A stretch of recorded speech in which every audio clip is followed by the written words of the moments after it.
Bienvenue au balado L'investisseur transformé. Avez-vous l'impression qu'il y a trop d'options et d'opinions vous disant comment investir et planifier votre avenir financier? Grâce à son approche simple et directe, l'animateur Ruben Antoine de la firme Toulette Matthews et Associés vous guide à travers la complexité de l'industrie financière. Les sujets abordés dans ce balado vont transformer votre expérience d'investissement et augmenter vos chances de devenir libre financièrement pour toujours. Bonne écoute! Ici Ruben Antoine Vorster, animateur de l'Investisseur transformé. Comme on a vu maintes fois sur ce podcast, l'argent est un outil efficace pour atteindre la liberté financière. Mais c'est aussi un outil formidable pour aider les autres. Et cela peut se faire par exemple à travers des dons de bienfaisance. Avec nos impôts, les gouvernements ils choisissent pour nous ce que l'on doit supporter collectivement dans la société. En faisant des dons, nous pouvons choisir nous-mêmes ce que l'on veut supporter individuellement selon nos préférences et nos valeurs. Ces dons, on le sait, ils ont un impact positif sur notre communauté. Ils ont aussi un impact positif sur nous-mêmes, ça nous rend heureux. Mais ils ont aussi un impact positif sur nos finances. Et aujourd'hui, nous allons prendre le temps d'aborder toutes ces diverses considérations-là, de faire des dons avec deux invités. La fiscaliste Guerlaine Noël et l'expert en philanthropie Badreddine Mamar. Vous allez voir au courant de notre conversation qu'on peut supporter les causes importantes à nos yeux tout en optimisant notre situation fiscale. Les avantages fiscaux ainsi reçus permettent de disposer de plus de fonds, de plus d'argent que l'on peut décider d'utiliser pour donner encore plus ou pour supporter encore plus d'organismes dans leur noble mission. Donc, une belle discussion qui combine philanthropie et finances personnelles. Bonne écoute. Guerlaine, Badreddine, je me sens vraiment choyé aujourd'hui car c'est la première fois sur le podcast qu'on a deux invités en même temps. Donc, on va commencer par faire connaissance avec l'auditoire. J'aimerais que vous preniez chacun environ 1 minute pour vous présenter, nous parler un peu de vous, votre parcours et où vous évoluez professionnellement en ce moment. Donc, Guerlaine, on va commencer avec toi. Merci de m'avoir invité, Ruben. Donc, Guerlaine Noël, si vous avez entendu parler de moi, vous savez déjà que je suis une passionnée de fiscalité. Donc, très excitée d'être là ce matin. Je suis comptable de formation. J'ai décidé de me spécialiser en fiscalité pas mal dès le début de ma carrière. Donc, j'ai fait mon titre CPA. Par la suite, j'ai été chercher des études un peu plus poussées en faisant ma maîtrise en fiscalité. Et mon intégrant l'industrie financière, il y a quelques années, j'ai entrepris un titre un petit peu plus spécialisé pour tout ce qui touche la planification successorale, donc le Trust and Estate Practitioner. Je parle d'industrie financière depuis quelques années. Je travaille pour Placement McKinsey. Donc, on informe nos clients, nos conseillers en matière de tout ce qui touche la fiscalité et la planification successorale. Donc, c'est mon dada. Parallèlement, c'est une passion pour moi de redonner au suivant. Et il y a quelques années, j'ai décidé de me lancer et de commencer à enseigner également à l'université. Donc, je suis chargée de cours à l'Université du Québec à Montréal, toujours en fiscalité. Donc, voilà, c'est un petit tour de table très rapide sur ma personne. Merci, Guerlaine. Et je pense que on est vraiment quand même chanceux, privilégié de t'avoir parce que tu as mentionné que tu as fait une maîtrise en fiscalité. Il faut le dire, le sujet d'aujourd'hui, c'est à propos des dons de bienfaisance, de la philanthropie. Et je pense que c'était ta thèse de maîtrise, hein, ce sujet-là? Oui, on a parlé de donation, on a parlé de philanthropie. C'est vraiment dans mes cordes, je dirais. Bon, on a la bonne personne sur le podcast. Passons à Badreddine. C'est ton tour. Parle-nous un peu de ton cheminement, Badreddine. Merci, Ruben, pour l'invitation. Je suis un professionnel de la levée de fonds et comme Guerlaine, je suis un passionné de philanthropie. Elle a dit qu'elle était passionnée de fiscalité. J'aime bien la fiscalité, mais je suis passionné de philanthropie. J'aime à dire que je suis un passeur de générosité. Je compte une dizaine d'années d'expérience dans l'écosystème, surtout en philanthropie universitaire. Je coordonne cette année les activités du RUQDP, qui est le regroupement des universités québécoises en dons planifiés. Et j'évolue présentement à la Fondation HEC Montréal, où en gros, j'accompagne des diplômés, des partenaires à réaliser leurs projets philanthropiques et par le fait même, j'aide l'école à réaliser ses projets prioritaires. Puis, j'ai cru voir, Badreddine, j'ai vu en fait en regardant ton parcours que tu as la certification CFRE. C'est quoi ça? Je connais bien les CPA, CFA et tout, mais CFRE, peux-tu nous en dire un peu plus? Alors, je te dirais, c'est comme un genre de label de qualité pour les professionnels de la collecte de fonds. Il a une renommée internationale. Il prouve que la personne qui l'a décroché est vraiment douée dans le domaine, en plus de respecter les plus hauts standards éthiques. En général, ceux qui l'ont, c'est qu'ils ont un certain nombre d'années d'expérience, qu'ils ont déjà prouvé un nombre de millions de fonds levés et ils passent un examen exhaustif aussi pour avoir la certification. Donc, c'est comme ça que je résumerai ce que c'est que ce label ou cette certification. Vraiment intéressant, hein. Comme je disais tantôt, on voit souvent des certifications en finance, mais j'en apprends tous les jours qu'il y en a dans tous les domaines. Donc, on a définitivement un expert fiscaliste sur le podcast et un expert philanthropique. Donc, je pense qu'on va être bien accompagné aujourd'hui. Badreddine, si on continue un peu avec toi, je comprends, comme tu l'as si bien décrit, que tu connais très bien le secteur des fondations, des organismes à but lucratif, des organisations de charité. Parle-nous un peu, pour mettre la table, du paysage philanthropique au Québec et au Canada. Le secteur de bienfaisance, c'est à peu près 170 000 organismes. 86 000 organismes de bienfaisance enregistrés et 85 000 organismes sans but lucratif. Et tu sais, ça organise des activités d'intérêt public qui touchent presque tous les aspects de la vie sociale. Ça va du sport à la santé, à l'enfance, en passant par le journalisme, les services de soutien social. Le secteur est un important moteur économique dans le sens qu'il génère à peu près 2,4 millions d'emplois et à presque 8,3% du PIB. C'est des chiffres qui datent de l'année dernière. Puis à ces 2,4 millions d'emplois, il faudrait ajouter l'équivalent d'1 million d'emplois à temps plein si on comptabilise l'ensemble des heures de bénévolat faites par les Canadiens chaque année. Donc, c'est à peu près 3,4 millions de personnes qui gravitent autour de ce secteur. Maintenant, au Québec, le poids du secteur est encore beaucoup plus prononcé parce que ça représente 10% du PIB et ça emploie à peu près 600 000 personnes, dont 79% sont des femmes. Donc, en quelque sorte, je suis une anomalie dans le secteur. Il n'y a pas encore beaucoup de testostérone dans le secteur. Ça reste très, très féminin. Vraiment intéressant. Mais toi, personnellement, comme tu nous l'as partagé plus tôt, Badreddine, tu travailles plus en philanthropie universitaire.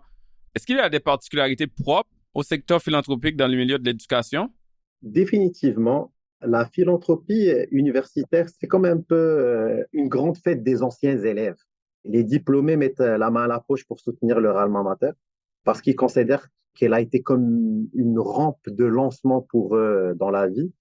Il faut aussi garder à l'esprit que cela peut rendre la fête un peu exclusive en limitant les ressources de financement. Parce que, tu sais, si la fondation, je sais pas moi, du CHU Sainte-Justine, pour ne pas la nommer, s'adresse à tous les Québécois, ben nous, on s'adresse d'abord, par exemple, à HEC Montréal, à nos 100 000 diplômes. C'est notre segment, c'est notre clientèle. Et il faut aussi dire que la dernière étude d'épisode démontrait que l'éducation, puis là je parle de l'éducation en général, pas l'éducation supérieure en particulier, parce que sinon ça serait pire, est la 7e cause la plus supportée par les Québécois, ex aequo avec la religion. Loin, loin, loin après la santé, les services sociaux, l'enfance, les aînés, etc. Et elle ne figure même pas parmi les 10 causes jugées les plus touchantes par les Québécois. Alors, la philanthropie universitaire, par contre, comme la philanthropie hospitalière, a tendance à disposer d'équipes solides au niveau de la levée de fonds, au niveau du soutien. On a aussi la chance de pouvoir mener des campagnes majeures extrêmement ambitieuses. Là, je pense à la dernière campagne Campus Montréal, c'est HEC, UDM, Polytechnique, qui avait permis d'amasser plus de 600 millions de dollars. Je pense à l'UQAM qui vient de terminer sa campagne 100 millions d'idées où ils ont ramassé plus de 100 millions de dollars. À McGill qui vient de terminer une campagne à 2 milliards de dollars. Puis à l'Université de Toronto qui vient de terminer une campagne à 3 milliards de dollars. Donc, c'est ça, je dirais, annuellement, c'est très difficile, mais lorsque vient le temps de mettre en place des campagnes majeures, ça permet de déplacer des montagnes. C'est vraiment intéressant. C'est vraiment un domaine que je connais pas beaucoup. Donc, merci de partager toutes ces données. Avec tout ce que tu viens de dire, Badreddine, on comprend que le milieu philanthropique est très étendu. C'est dans plusieurs secteurs, Mais clarifions quelque chose. Au niveau de la province, par exemple, Badreddine, on entend souvent dire que le Québec donne beaucoup moins que le reste du Canada. Il y a certaines données qui montrent que le don québécois est environ 2 fois inférieur au don moyen du reste des autres provinces. Selon toi, qu'est-ce qui expliquerait ce phénomène? Est-ce qu'on a moins la fibre philanthropique au Québec? Il y a plusieurs explications. Pour moi, la première explication, c'est le fait qu'on dispose au Québec d'un filet social robuste qui peut laisser penser que les besoins sont moins urgents. Ayant ce filet-là, que ce soit au niveau de la santé, que ce soit au niveau des services sociaux présents, ben, on se dit pas besoin de faire un don. Non, c'est un bon point parce que je pense que il y a des recherches qui ont montré que la philanthropie était plus vive dans les régions où il y a un écart de richesse ou d'inégalité sociale plus élevé. Donc, veut ou pas, le Québec, l'impôt est plus élevé, mais cet impôt-là fournit un certain coussin social, quand on pense aux garderies moins chères, aux allocations familiales, et j'en passe. Je comprends ce que ça veut dire, ça peut être une influence ou une philanthropie un peu moins vive. Tu as complètement raison parce qu'effectivement, le corollaire du filet social, c'est qu'on est certainement un des endroits en Amérique du Nord les plus imposés. Donc, doublement, on se dit, ben, déjà, on fait notre part au niveau de l'impôt, puis en plus, on a un filet social imposant. Donc, pas besoin de faire des dons.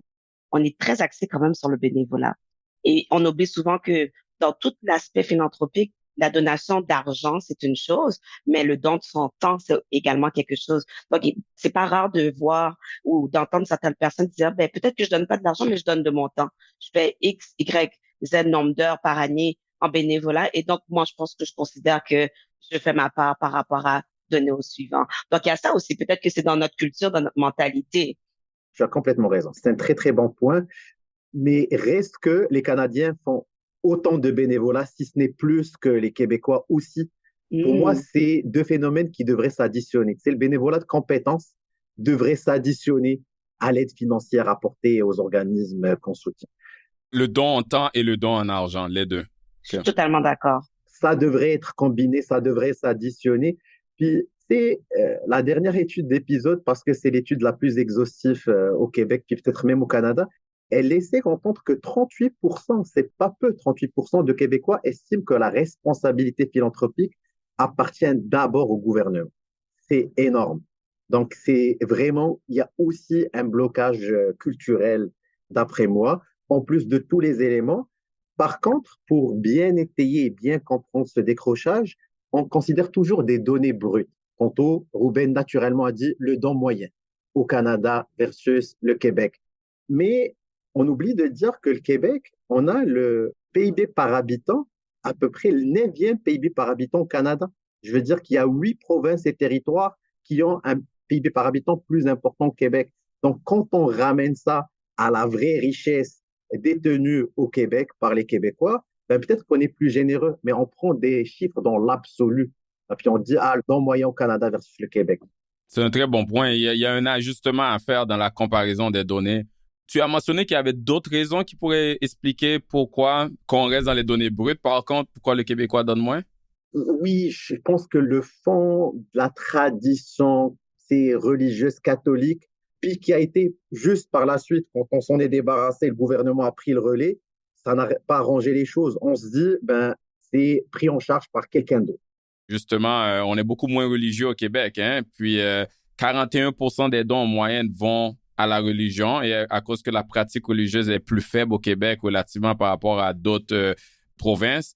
À première vue, on a l'air de moins donner, mais quand on ajuste pour la religion, les dons vers la religion, c'était très similaire. Donc, c'est un bon point de toujours regarder, oui, les données brutes, mais aussi d'aller un peu plus en profondeur pour voir avec quelques ajustements.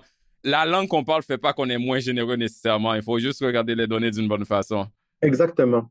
Allons un peu plus généralement maintenant, pas regarder de province en province, mais juste les statistiques générales par rapport aux dons. Depuis les 30 dernières années, il y a des données qui montrent que le nombre de personnes qui donnent est en déclin. Donc, en 1998, environ 26% des Canadiens déclaraient des dons de bienfaisance sur leur déclaration d'impôt. En 2021, ce chiffre était à environ 18%. Et le pourcentage semble de continuer à baisser. Badreddine, pourquoi les gens donnent moins? Tu as raison. On assiste à une baisse c'est drastique du nombre de donateurs, mais qui est compensée par des dons plus élevés de la part de ceux qui restent. Et donc, c'est pour ça que ça retarde aussi une remise en question dans l'écosystème parce qu'on se dit, bon an, mal an, on continue de lever le même nombre de dollars. Mais si tu veux, imagine que nos donateurs sont un peu comme une équipe de super-héros. Mais voilà, ces super-héros vieillissent. Là, je parle des matures et des baby-boomers. Et les défis économiques, appelons-les des vilains, l'inflation, le coût de l'accès à une propriété pour les jeunes, les dettes étudiantes, ben, ces vilains-là, ils mettent nos héros à l'épreuve. Alors, la génération X a fait face à plusieurs chocs économiques, de grandes vagues de chômage. Les jeunes, plus récemment, qui sortaient de l'université, ils ont trouvé en face d'eux la Covid, alors leur entrée sur le marché de l'emploi a été très difficile. Et les super-héros eux-mêmes commencent à douter de certaines organisations caritatives. Et ils se disent, il y en a trop. C'est au Québec, il y a 13 000 fondations, par exemple. Ils veulent plus de transparence, ils veulent plus d'efficacité. Puis leurs enfants, maintenant, ils cèdent aux sirènes de nouveaux super-pouvoirs, comme le financement participatif, la philanthropie de compétences. Guerlain en parlait tantôt. Ils veulent être partie prenante, ne souhaitent plus juste envoyer un chèque ou faire un don en ligne. Tu sais, ils donnent. On achète un produit associé à une marque maintenant, pas nécessairement en envoyant justement un chèque comme faisaient leurs parents ou leurs grands-parents. Alors, je ne suis pas encore résigné, mais je ne pense pas qu'on va inverser la courbe, c'est overnight. Pour stopper l'hémorragie, il faut continuer de les sensibiliser, commencer aussi plus tôt cette sensibilisation au niveau des écoles primaires et il faut innover, trouver de nouvelles façons de les impliquer. Bref, il faut créer de nouveaux costumes pour nos héros pour qu'ils restent dans l'écosystème. C'est très pertinent ce que tu dis. Moi, je parle souvent d'éducation financière, mais on dirait qu'il faut aussi une éducation philanthropique. Donc, quand tu dis de commencer à sensibiliser les jeunes, moi, je le sais que je le fais avec mes enfants dans leur éducation financière. En fait, ma fille a des petits pots, là, un pot pour l'épargne, un pot pour dépenses, puis il y a un troisième pot qui s'appelle don. Félicitations. Puis en Wow. décembre, on a commencé ça dès qu'elle avait 3 ans et demi, 4 ans. Et donc, chaque mois de décembre, on lui dit de choisir où elle veut donner. Tu sais, elle choisit des choses qu'elle comprend, mettons les animaux, des choses comme ça. Mais ça commence jeune, comme l'éducation financière ou l'éducation alimentaire, manger bien. Ben, l'éducation philanthropique, c'est quelque chose que les gens savent pas. Et puis, c'est pour ça qu'on fait le podcast aujourd'hui. Mais je pense, Badreddine, tu nous as éclairé quand même bien sur les mouvements et le paysage philanthropique. Avant qu'on rentre dans le côté un peu plus technique, parlons du pourquoi. Pourquoi, selon vous, on dit que les dons diminuent, on dit que c'est nécessaire pour la société. Pourquoi il est important de faire des dons? Premièrement, si on le regarde d'un point de vue un petit peu plus sociétal, le gouvernement peut pas répondre à tous les besoins. Ça, c'est la réalité. Il peut pas répondre à tous les besoins en matière de recherche par rapport aux différentes maladies. Je pense au cancer parce que c'est courant. Il peut pas répondre à tous les besoins par rapport aux personnes qui sont peut-être sans abri. Donc, simplement pour nommer quelques exemples, les universités, oui, qui sont financées par le gouvernement, mais qui aspirent à faire plus. Donc, le gouvernement est limité dans son enveloppe budgétaire, mais il y a plus de besoins. Donc, lorsqu'on comprend, et j'ai nommé peut-être des grands exemples, mais on aurait pu ramener ça aussi à pourquoi les communautés religieuses ramassent de l'argent, ben c'est pour permettre justement de pouvoir qu'ils puissent eux-mêmes continuer à redonner aux suivants. S'il n'y a pas de fonds, et eux ne sont pas financés par le gouvernement. Si les membres ne donnent pas de donation, ben l'œuvre ou la raison d'être plutôt de ces organisations-là ou de ces organismes-là pourra plus subsister. Donc, pour permettre à une raison, une cause de pouvoir subsister ou continuer, mais il faut que les gens donnent. Je suis complètement d'accord avec toi, Garland. On s'entend qu'on peut pas se fier au gouvernement pour couvrir tous les besoins de la société et non plus aux corporations à but lucratif. Tu sais, c'est rare qu'une compagnie, une grosse corporation va avoir comme mission de protéger une ancienne forêt ou d'enlever des plastiques dans l'océan. Puis le gouvernement peut pas s'assurer que tout... Il y aura toujours des champs d'activité qui sont un petit peu moins couverts ou un petit peu négligés. Complètement d'accord. Et toi, Badreddine, est-ce que tu as d'autres points que tu aimerais ajouter à ça sur pourquoi il est important de faire des dons? Moi, je pense qu'il est important de faire des dons d'abord par simple égoïsme, parce que la générosité est positivement corrélée au bonheur. Ce geste tout simple, magnifique, permet de libérer de la sérotonine et de la dopamine en quantité. Et sérieusement, quand on le fait, ben, il y a une béatitude qui nous envahit. Ce geste offre aussi un certain pouvoir puisque ce geste reflète nos valeurs, nos croyances. Pas par hasard qu'on choisit de financer une cause, c'est parce que ça nous rejoint, c'est parce que ça nous interpelle, ça renvoie peut-être à notre enfance, à ce qui nous a été inculqué à l'école ou par notre famille, par tradition familiale, etc. Le geste en soi, il annonce le futur collectif qu'on souhaite construire. C'est ça, encourage le changement social qu'on souhaite naître. Alors, ce geste aussi, parce qu'on le pose, il est multiplicateur. Parce que rien qu'en le posant, en parlant aussi, ben, ça encourage d'autres à le faire. Et donc, ça fait accélérer la roue de la générosité. Donc, c'est là les principaux éléments, je dirais. Donc, on doit le faire par égoïsme crasse et par altruisme total. J'adore les mots que tu utilises parce que c'est vrai, ça dit ce qui est vrai. Ça peut être un beau mélange. Et même si on dit le mot égoïste, ça peut être un beau mélange d'égoïsme et d'altruisme. Les recherches sur le bonheur l'ont prouvé. J'ai fait un podcast à la mi-septembre là-dessus sur est-ce que l'argent fait le bonheur avec un chercheur qui a étudié le bonheur, en fait. Et il l'a dit, c'est prouvé que donner rend heureux. Définitivement. Donc, on donne pour notre propre bonheur, pour aussi, comme Garland a dit, pour aider sa communauté, pour construire un monde meilleur, surtout par rapport à ce que les gouvernants ne peuvent pas faire. Et vu que tu as mentionné le mot égoïsme, on ne peut pas éviter ça, Badreddine. Certaines personnes donnent aussi pour le reçu fiscal. Quand on donne, on reçoit. On reçoit un sentiment de bien-être, une société meilleure, mais aussi un avantage fiscal. Les gouvernements, ils ont compris la valeur et l'importance des organismes pour notre société, donc ils veulent fournir des incitatifs fiscaux à faire des dons. Garland, justement, est-ce que tu peux nous dire un peu plus sur les incitatifs fiscaux et comment ça fonctionne? On décide de donner un très beau chèque. Donc, qu'est-ce que le gouvernement me donne en retour? Parce que la loi de l'impôt sur le revenu et son équivalent au Québec nous donne un avantage fiscal en ce que si on fait un don admissible, on peut aller chercher un crédit d'impôt lorsqu'on est un particulier, donc comme vous et moi. Donc, je fais un chèque aujourd'hui de 1 000 $ à un organisme de bienfaisance enregistré et je veux mettre l'emphase dessus parce que ce n'est pas toutes les donations qui vont nous permettre d'aller chercher un incitatif fiscal. Donc, je vais peser mes mots sur l'organisme de bienfaisance enregistré. Donc, un organisme de bienfaisance enregistré de façon très sommaire ou très simple, c'est un organisme autorisé par le gouvernement à émettre des reçus. D'accord? Des reçus fiscaux. Sans ce reçu fiscal-là, il n'est pas possible pour un particulier d'aller réclamer un crédit d'impôt.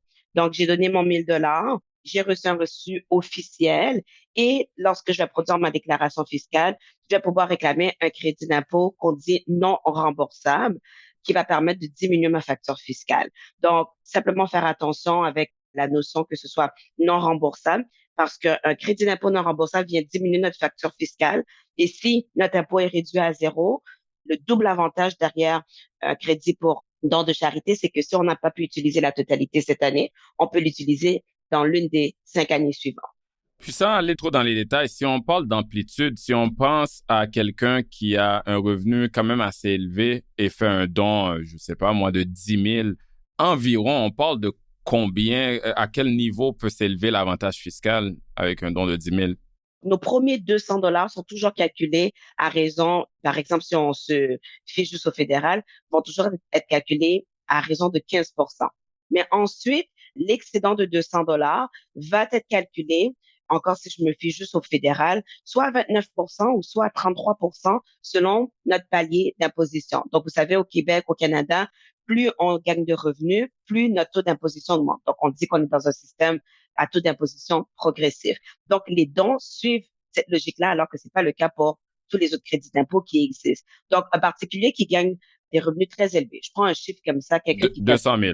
200 000, d'accord? Et même, on va aller un petit peu plus haut parce que la tranche de revenus, on va dire 350 000. Okay. D'accord? Un particulier qui gagne 350 000 va pouvoir aller chercher un montant, un taux de 33% sur l'excédent de ces 200 $ en termes de donation. Et donc, si on pense on va dire qu'il a donné un petit peu plus que 10 000 $, donc on pourrait aller chercher un avantage fiscal de un petit peu plus que 3 000 $ sur un don de 10 000. Ça, c'est au fédéral seulement. Donc, qu'on combine au Québec, ça équivaut à peu près à 50% ou plus, là. Exactement, à peu près à 50%. Donc, c'est très avantageux. On pourrait aller chercher presque 50% en retour en parlant d'une diminution de l'impôt à payer.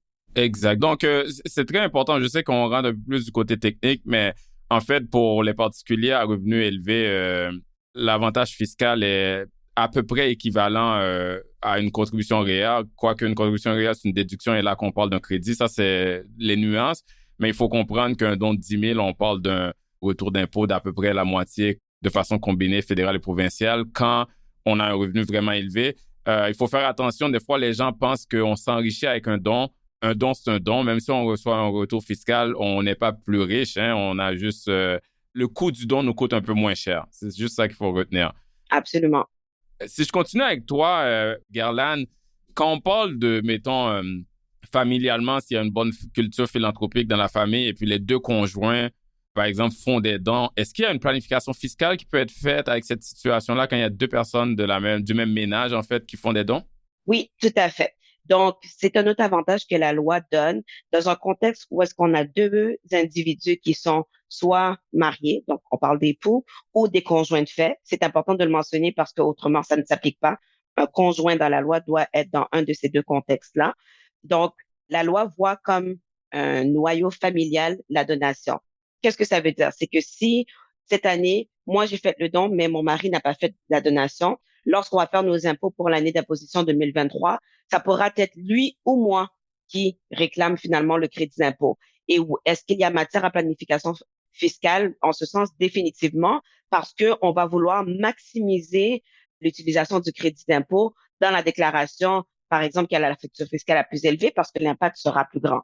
D'accord? Donc, si, par exemple, réclamer les donations faites dans mon noyau familial en le mettant dans ma déclaration, premièrement, admettons que j'en ai pas de besoin et puis donc ça fait en sorte que je dois reporter le crédit à une autre année alors que mon mari, lui, il a un solde d'impôt à payer. C'est pas très avantageux. Mieux vaut l'utiliser dans sa déclaration, diminuer la facture fiscale au maximum et si il y a un montant inutilisé, on fait le report. Donc définitivement, il faut toujours regarder les donations d'un point de vue d'optimisation fiscale du moins.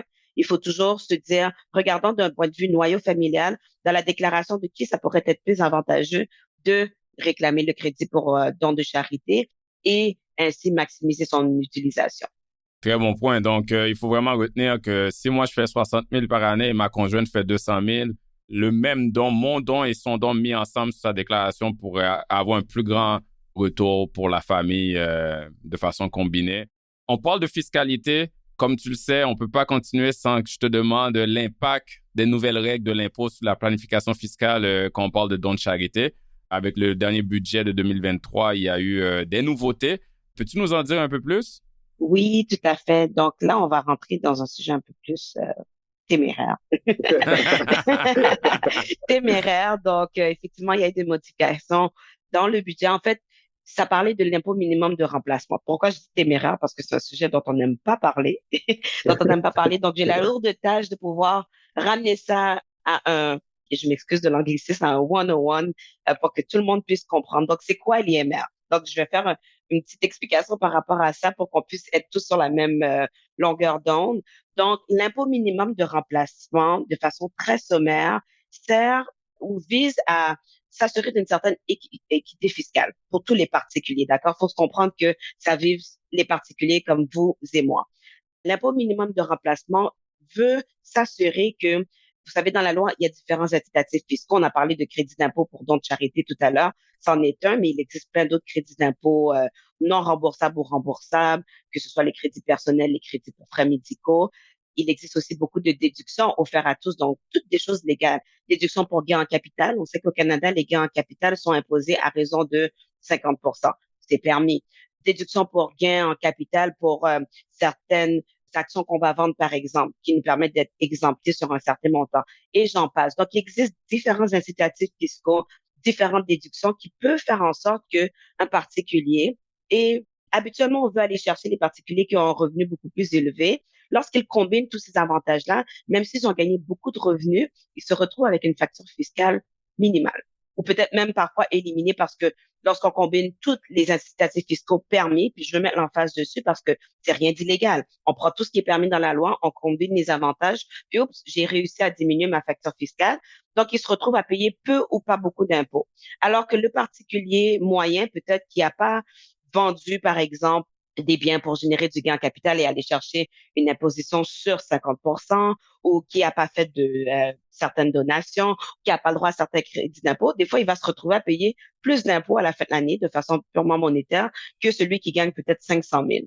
Donc, l'impôt minimum de remplacement essaye d'aller diminuer, parce que c'est pas parfait, hein, en impôt, essaie d'aller diminuer justement cette inéquité fiscale qui existe en s'assurant que lorsqu'on produit notre déclaration fiscale, il y a le calcul d'impôt qui se fait comme pour tous les particuliers, avec le taux d'imposition qui est appliqué de façon progressive. Plus on fait d'argent, plus le taux augmente. Donc, on fait un calcul normal pour tous les particuliers et il y a un calcul parallèle qui est fait avec des règles qui viennent restreindre l'application de certaines déductions, l'application de certains crédits d'impôt. D'accord? Donc, c'est un calcul parallèle et le jeu ou ce parallèle qui est fait veut faire en sorte que, quand on arrive à la fin du calcul, on a l'impôt minimum de remplacement avec, encore une fois, les crédits ou les déductions restreintes et on a le calcul d'impôt normal qui s'applique de la même façon pour tous les contribuables.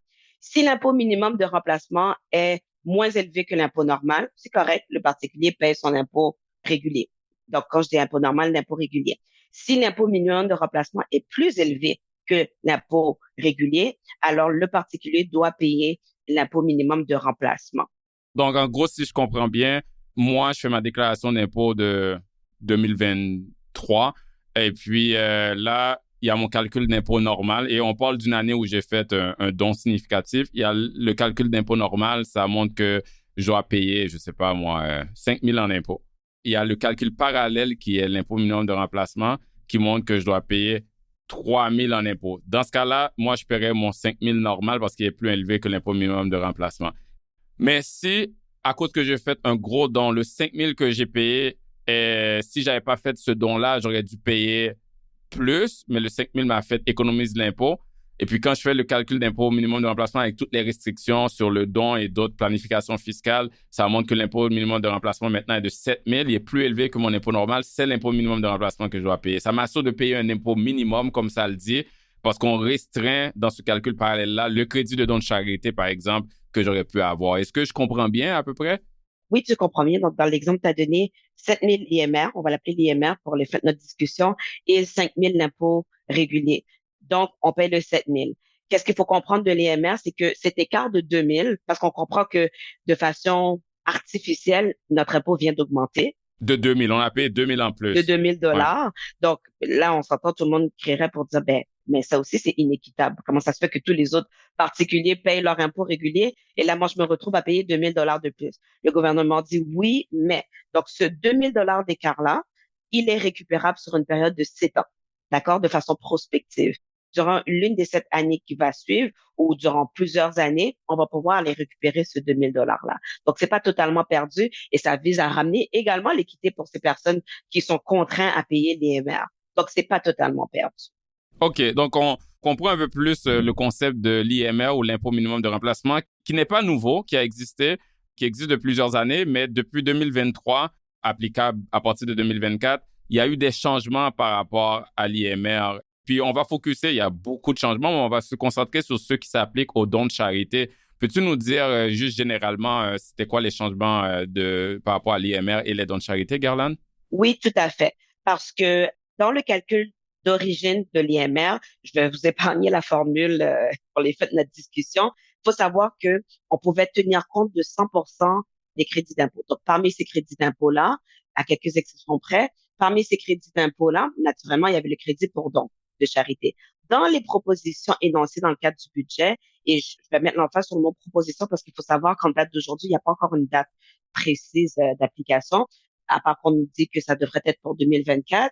On nous dit qu'on ne veut plus permettre que 100% des crédits d'impôt non remboursables soient considérés, mais que seulement 50% des crédits soient considérés. Et ça vient affecter les particuliers qui font des dons parce que, justement, notre avantage est vu comme étant réduit. Et donc, on est un petit peu plus sujet à être impacté par l'IMR parce que là, même si dans les faits, on affecte la donation, peut-être que je vais être rattrapé par l'IMR. Le deuxième élément que je crois qui vient impacter toute la question des donations, c'est la notion du gain en capital. Et pourquoi je parle de gain en capital lorsque je parle de donation? Je pense qu'on pourra en reparler peut-être un peu plus tard.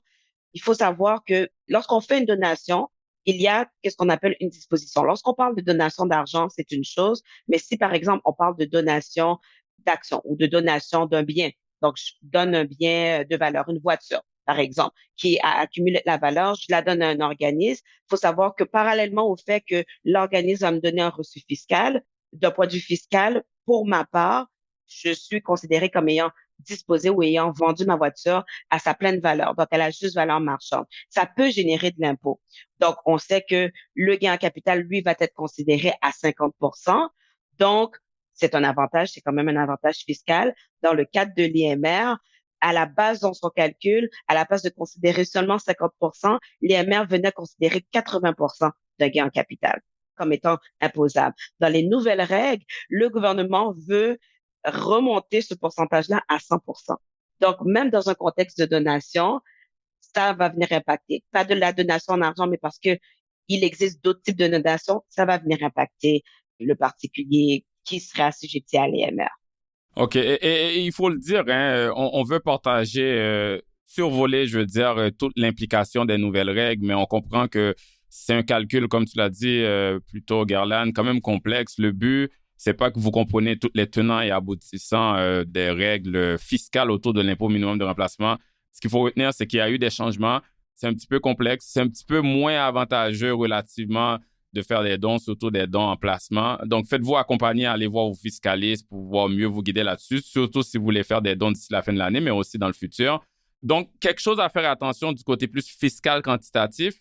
À quoi faut-il faire attention d'autres, qu'on parle plus du côté qualitatif maintenant, qu'on veut faire des dons? Est-ce que vous avez des exemples d'autres choses que les gens doivent penser quand ils veulent faire des dons? Définitivement, l'organisme, j'allais dire avec qui on fait affaire, mais c'est pas plutôt ça, à qui on décide de donner, parce que tout à l'heure, j'ai parlé de reçus fiscaux. Je vous disais que la seule façon que vous pouvez vous qualifier pour réclamer un crédit pour don de charité, il faut absolument que vous ayez un reçu officiel. Donc, si l'organisme, pour une raison quelconque, soit que l'organisme, premièrement, n'est pas considéré comme un organisme de bienfaisance enregistré, c'est pas le cas pour tous les organismes, ils n'ont pas les numéros requis pour pouvoir vous permettre d'avoir un reçu officiel. Donc, si ils ne sont pas enregistrés ou si peut-être leur numéro a été révoqué, donc, sachez que vous, même si vous avez fait votre don de 10 000 $, malheureusement, vous n'allez pas pouvoir réclamer votre crédit d'impôt. Donc là, ça devient la responsabilité du donateur de s'assurer que l'organisme à qui il décide de donner est en règle selon ce que prévoit la loi de l'impôt sur le revenu. Et juste pour aider les auditeurs, auditrices, sur le site web de l'Agence du revenu du Canada, il y a la liste complète des organismes qui sont enregistrés. Donc, c'est la façon de voir si l'organisme est encore en règle, du moins fiscalement, pour émettre des reçus fiscaux. Et je vais le dire parce que c'est très populaire maintenant. Je pense que c'est un bon point que tu amènes, Guerlaine. C'est très populaire maintenant, les plateformes de financement participatif, la crowdfunding, comme GoFundMe. On le voit des fois sur les médias sociaux, supporter quelqu'un de malade et tout ça. C'est très louable de le faire si on veut supporter quelqu'un, mais c'est important de dire que faire une contribution, un don même, à une plateforme comme GoFundMe ne permet pas de recevoir un reçu fiscal. D'autres exemples, ça peut être si on fait un don à un ami là, qui est dans une impasse. Ça, c'est pour aider notre ami. Notre ami ne peut pas émettre un reçu fiscal.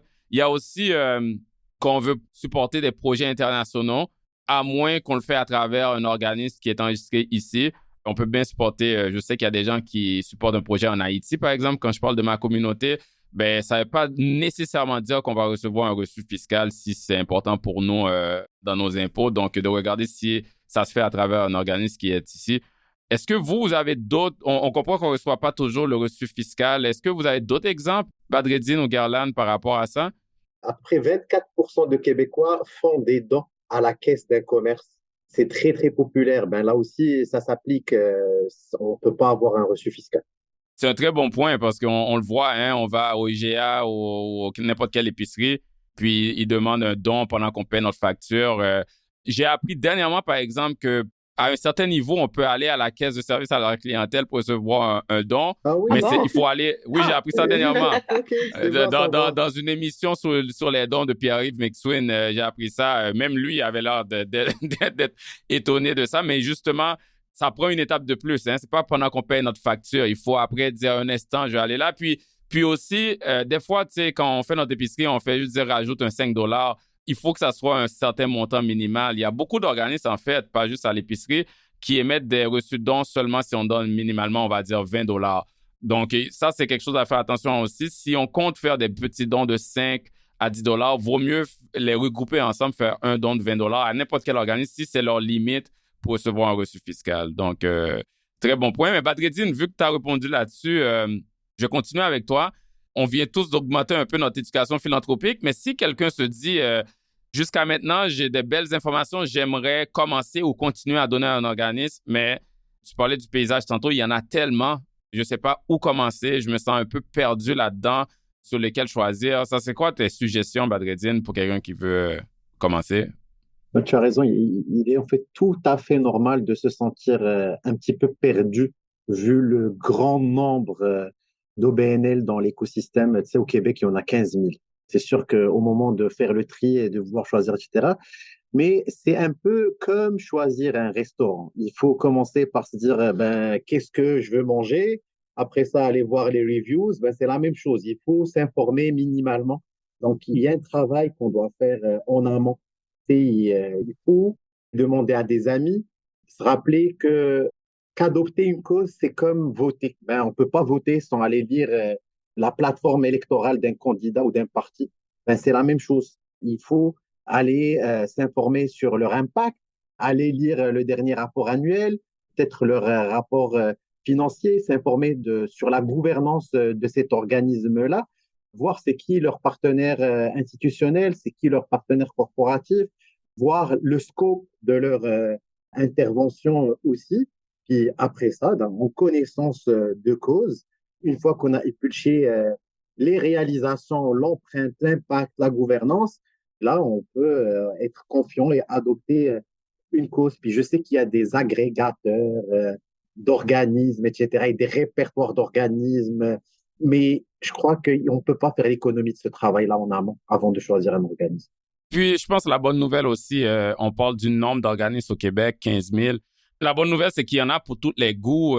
Si je dis ça comme ça, selon nos valeurs, hein. Quelqu'un peut décider, je veux supporter l'art. Quelqu'un, c'est quelque chose au niveau de la santé parce qu'il y a eu un obstacle au niveau de la santé qui avait frappé un proche.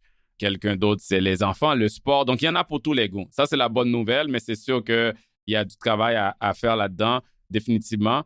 L'autre façon de donner, c'est... Ben, il y a plusieurs façons, mais il y a une façon qui est quand même commune. On voit ça circuler des fois, des invitations. C'est à travers des soirées bénéfices, hein, des balles de levée de fonds organisées, par exemple, par des fondations ou des organismes, ou en général, dans ces événements-là, la nourriture et la boisson sont offertes. Gerlan, est-ce que ça constitue un don qu'on paye, par exemple, 300 à 500 $ pour aller dans un gala bénéfice? Tu l'as mentionné, on va dans un bal. Oui, on se dit, OK, je prends un exemple comme ça, on a donné 500 $ pour participer à un bal d'une fondation au profit de la recherche pour une maladie en particulier. On sait que la cause est louable, on sait qu'on a fait une donation. Par contre, en retour, on va dans la soirée, on a peut-être la boisson gratuite, gratuit. À même de notre billet, on a un souper inclus, on a la boisson inclus, puis peut-être même on assiste à un spectacle. C'est pas rare de voir cela. Donc, on sera d'accord que notre 500 $ sera pas totalement utilisé par l'organisme pour la cause. Ça vient financer une partie de justement de la soirée. On reçoit quelque chose en retour.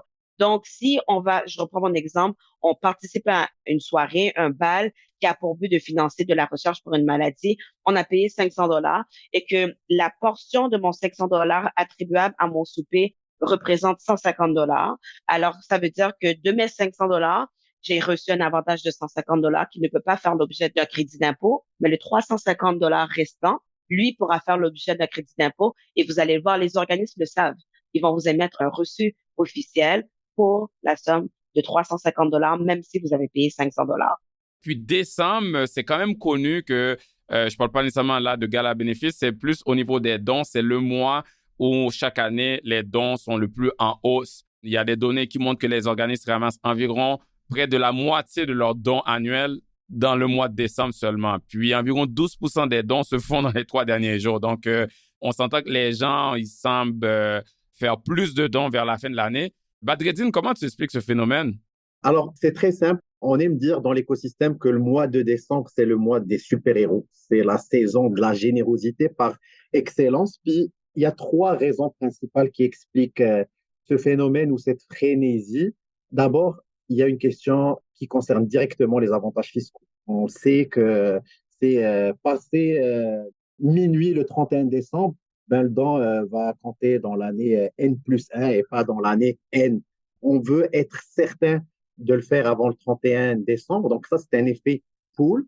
Donc, c'est pour la planification fiscale de fin d'année. Les gens, ils pensent plus à ça. OK, je comprends. Exactement. Donc ça, c'est en mode pool, mais en mode push, il faut dire que les organismes, l'ensemble des organismes, font des campagnes comme marketing monstres au mois de décembre, ce qui encourage aussi la générosité des donateurs. Et puis finalement, la tradition des fêtes, tout simplement, nous incite à être généreux avec notre prochain, avec celui qui est dans le besoin. C'est le moment où tout le monde se mobilise pour faire le bien.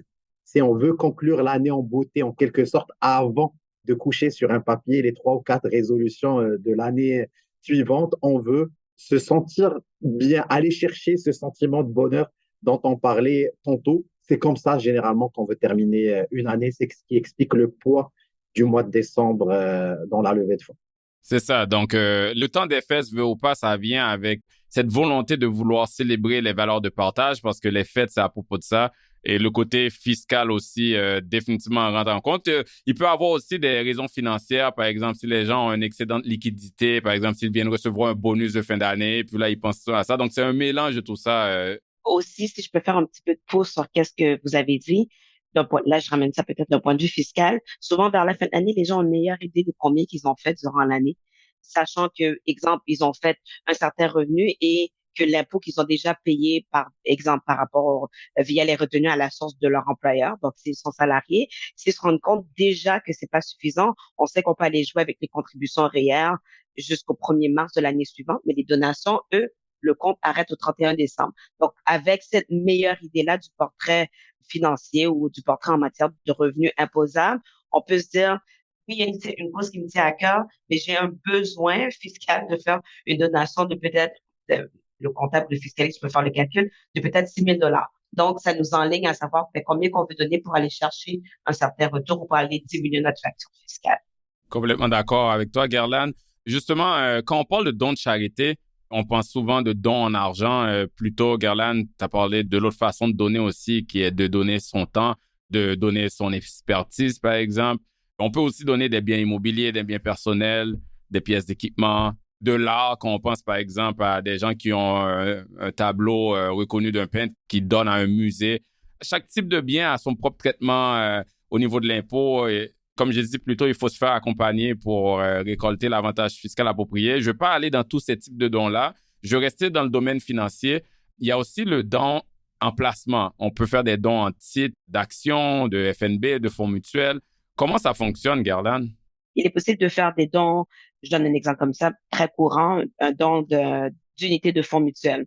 Donc, lorsqu'on fait ce type de don, c'est comme si on vendait nos unités. Donc, la loi parle de vente réputée, si on veut, ou est-ce que on va faire un calcul pour calculer c'est quoi la valeur accumulée pour aller chercher un certain gain en capital. L'avantage, lorsqu'on fait ce type de donation, c'est qu'on ne paiera pas d'impôt sur le gain en capital. Je mentionne encore toutefois qu'il faut que le placement soit admissible. Il faut que ce soit un don admissible pour le type de placement choisi. Donc, en supposant que c'est le cas, on vient sauver l'impôt sur le gain en capital normalement calculé. Parallèlement, on va venir chercher le montant à titre de crédit pour don de charité qui sera calculé sur la valeur du placement au moment qu'on a fait la donation. Donc, c'est un double avantage. Donc, par placement admissible, tu as mentionné fonds mutuels, ça peut être des actions, ça peut être des obligations. Donc, tout ce qui est un peu placement que les gens ont tendance à avoir avec leur conseiller de gestion de portefeuille traditionnel, ils peuvent faire un don directement sans le vendre à des organismes qui veulent supporter, c'est ça? Absolument. C'est vraiment intéressant que tu partages ça, Gerlane, parce que je pense que il y a plusieurs personnes qui savent pas que cette option-là existe et s'ils veulent supporter un organisme, oui, ils peuvent faire un don en argent d'un montant qu'ils avaient sur leur compte de banque, mais il y a beaucoup de personnes aussi qui ont des placements.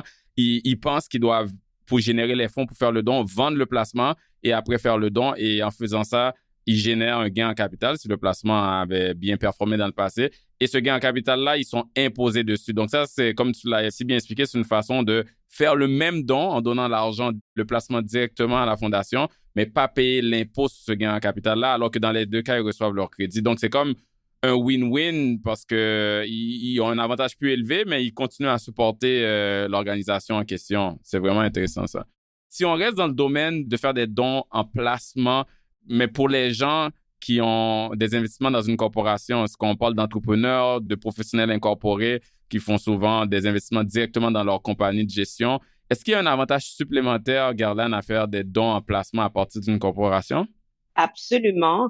Donc, le principe de base est le même. Si la donc la corporation fait une donation d'un placement admissible, elle va pouvoir être exemptée à 100% sur son gain en capital. Et parallèlement, on le sait, tout à l'heure, je l'ai mentionné pour la toute petite nuance entre les particuliers et les sociétés, elle va pouvoir réclamer sa déduction dans le calcul de son revenu imposable. L'avantage supplémentaire, c'est qu'on sait que dans une société par action, pas n'importe quelle, mais une société par action qui pourrait se qualifier pour avoir ce qu'on appelle le compte de dividende en capital. Le compte de dividende en capital permet à l'actionnaire qui reçoit un dividende identifié comme un dividende en capital de ne pas payer d'impôt au niveau personnel lorsqu'on reçoit le dividende. Et qu'est-ce qui fait augmenter ou diminuer le compte de dividende en capital? C'est entre autres les gains en capital réalisés. Donc, la portion non imposable d'un gain en capital augmente le compte de dividende en capital qu'on va appeler le CDC et c'est l'effet miroir pour une perte. Donc, toute portion du gain en capital non imposable réalisée sur des biens que l'on a disposés ou qu'on a disposé de façon réputée, donc comme si on avait vendu, va venir augmenter le CDC. Donc, dans l'exemple qu'on a donné pour la discussion qui nous concerne aujourd'hui, en faisant une donation d'un placement admissible, j'ai mentionné tout à l'heure que 100% du gain vient d'être considéré comme étant non imposable. La loi est assez bien faite pour permettre donc qu'à la place que ce soit juste le 50% habituel qui augmente le CDC, 100% du gain réalisé sur votre placement admissible que vous avez donné va venir augmenter le CDC. Et dès qu'il y a un montant positif dans le compte de dividende en capital, ce montant-là peut être reversé à l'actionnaire de façon totalement libre d'impôt. Donc, on parlait de win-win tout à l'heure. Là, on vient de tripler finalement l'avantage lorsque on utilise une corpo. Ça, c'est clé, hein. Je veux que les gens qui ont des corporations retiennent ça, là. Parce que moi, dans mes responsabilités de gestion de portefeuille, dans ma pratique courante, il y a des transactions dans le portefeuille. S'il y a des gains, les gains s'ajoutent à ce compte de suivi, si on veut dire, un compte fiscal de dividende en capital. Donc, des fois, moi, je vais appeler mes clients, leur dire, vous avez le droit de faire un retrait sans impôt de votre corporation de, je sais pas, moi, 50, 100 000, dépendant de combien le solde de ce compte-là. Ça, c'est juste en vendant des actions, des placements en général. Là, on fait un don. Donc, on a tous les avantages que Garland a mentionnés plus tôt, mais ce don-là crée un plus grand solde dans le compte dividende capital. Donc, une plus grande opportunité de faire des retraits de la compagnie sans impact fiscal. Donc, on aide un organisme, on supporte une cause et aussi on optimise notre fiscalité corpo-perso. Donc, c'est amazing. Effectivement. Donc, ça, c'est le genre de choses que des gens dans notre domaine, on est très excités. Mais parlons d'autres façons de donner. Badreddine, est-ce qu'il y a d'autres façons de donner? Je sais que des fois, on parle d'assurance, de legs testamentaire. Peux-tu nous en dire un peu plus là-dessus? Bien sûr, il existe, oui, différents véhicules dedans, mais les deux que tu viens de citer sont de super moyens pour aider des organismes. C'est l'assurance vie représente un effet de levier non négligeable pour les organismes. C'est un véhicule qui reste très accessible et ça permet de faire une différence ou un don significatif tout en bénéficiant d'un certain avantage fiscal parce que, à titre d'exemple, nos primes d'assurance annuelles, ils peuvent faire l'objet d'un traitement fiscal, par exemple. Puis, c'est très important aussi au cas où on ne souhaiterait pas tout de suite bénéficier de cet avantage fiscal. Notre succession va, elle, pouvoir en bénéficier plus tard, si jamais on ne transfère pas tout de suite la propriété à l'organisme. Maintenant, pour les dons testamentaires, ils ont l'avantage, à la différence de l'assurance vie, de ne pas entamer tout de suite de notre vivant nos budgets, parce que c'est un don différé, donc nos budgets discrétionnaires restent en place. Puis, notre succession, elle, va certainement pouvoir en bénéficier, ça va agir comme petit bouclier fiscal pour notre succession.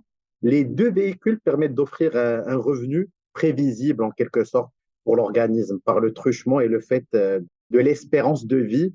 C'est un organisme peut se dire que dans 20 ans, dans 25 ans, je vais pouvoir compter sur tel capital d'essai ou tel leg qui va arriver. Si on ne peut pas le programmer à la journée près ou à l'année près, on veut que nos donateurs vivent le plus longtemps possible en santé, mais du reste, ben, ça permet d'avoir une certaine assise financière pour les organismes. Puis, pour les donateurs, c'est une extraordinaire manière de, en quelque sorte, même faire passer les valeurs qui ont transcendé leur vie, même après leur décès. On le sait parce qu'ils ont soutenu telle ou telle cause, parce qu'on va leur rendre hommage, parce qu'on va reconnaître ce don, même après leur décès. Moi, je trouve que ces deux véhicules de dons extrêmement pertinents. Très bon point, merci. Je pense que ça fait un bon survol de tout ce qui est de philanthropie. Il y en a beaucoup plus à dire, mais à un moment donné, il faut décider où arrêter. Je pense qu'on a fourni de bons outils aux auditeurs en termes de ça ressemble à quoi le paysage philanthropique, c'est quoi les différentes façons de donner, qu'est-ce qu'il faut faire attention quand on veut faire un don et différentes autres considérations. Donc, je vous remercie beaucoup de vous être prêté au jeu et d'avoir partagé votre expertise là-dessus. Pour le mot de la fin, si cela vous convient, j'aimerais quand même que chacun d'entre vous, vous partagiez quel organisme ou cause vous supportez et pourquoi.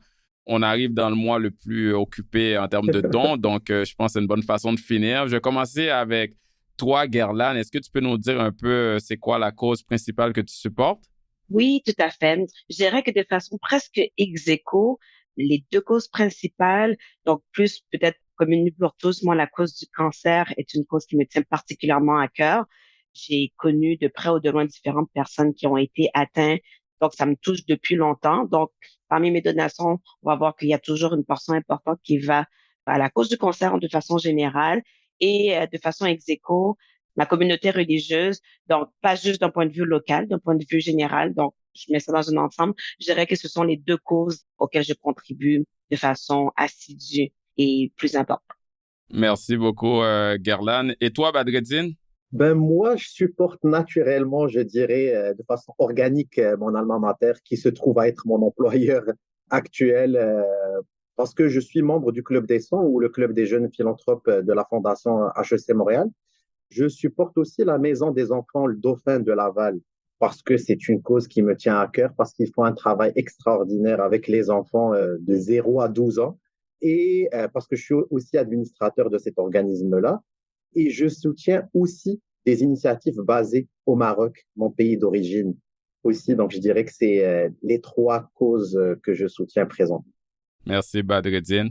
Et toi, Ruben? On est curieux. Oui, oui. Oui, moi, en fait, il y a plusieurs petites causes, mais les deux principales où la majorité de mes dons vont, je dirais plus généralement, c'est l'éducation. Je pense que l'éducation, c'est un ascenseur social clé. Moi, l'éducation que j'ai eue m'a permis d'avoir plusieurs opportunités. Plus précisément, il y a le Fonds de persévérance scolaire 1804 que je supporte et d'autres organisations similaires. Et l'autre cause qui me tient vraiment à cœur, où je contribue non seulement en argent, mais aussi beaucoup en temps, c'est tout ce qui est lié à l'élévation économique des gens qui sont un peu plus désavantagés. Donc, tout ce qui est l'émancipation financière, un peu parce que c'est lié avec mon intérêt dans le domaine que je travaille, mais le type de clientèle avec lesquels que je travaille ont tendance à être quand même assez aisés financièrement. Donc, du côté personnel, c'est ma façon de contribuer à d'autres personnes qui ont moins d'avantages financiers. Donc, là-dessus, je suis impliqué beaucoup sur une organisation qui s'appelle Microcrédit Montréal et aussi sur d'autres organisations comme le Black Wave Club ou le groupe 3737. Donc, c'est pas mal ça. C'est les deux causes qui sont les plus chères à mon cœur. Merveilleux. Extraordinaire, merci beaucoup. Donc, merci à vous deux, en fait, pour tout ce que vous avez partagé aujourd'hui. Aux auditeurs et aux auditrices, je vous invite à choisir dès maintenant, si vous ne l'avez pas déjà fait, une cause, une mission ou une organisation que vous voulez supporter. Et s'il vous plaît, faites un don dès maintenant. C'est important pour tout le monde, la société et pour vous aussi. Mais avant tout, J'aimerais vous remercier sincèrement pour votre écoute du podcast tout au long de l'année. On revient encore une fois pour une nouvelle saison en 2024. Donc, j'ai hâte de vous y retrouver. D'ici là, je vous souhaite une joyeuse période des fêtes et une bonne fin d'année. Merci. Merci, Ruben. Merci. Vous venez d'écouter L'Investisseur transformé, animé par Ruben Antoine. Veuillez visiter le site web tma-invest.com pour vous abonner au balado, demander une copie gratuite du livre L'Investisseur transformé et pour en savoir plus sur la façon dont notre firme aide les investisseurs à atteindre leurs objectifs financiers. Merci. Les investissements et stratégies financières doivent être évalués en fonction de vos objectifs personnels. Les auditeurs doivent alors effectuer leurs propres recherches et consulter un conseiller dans le domaine avant de prendre des décisions sur leur placement et finances personnelles avec les informations fournies dans ce balado.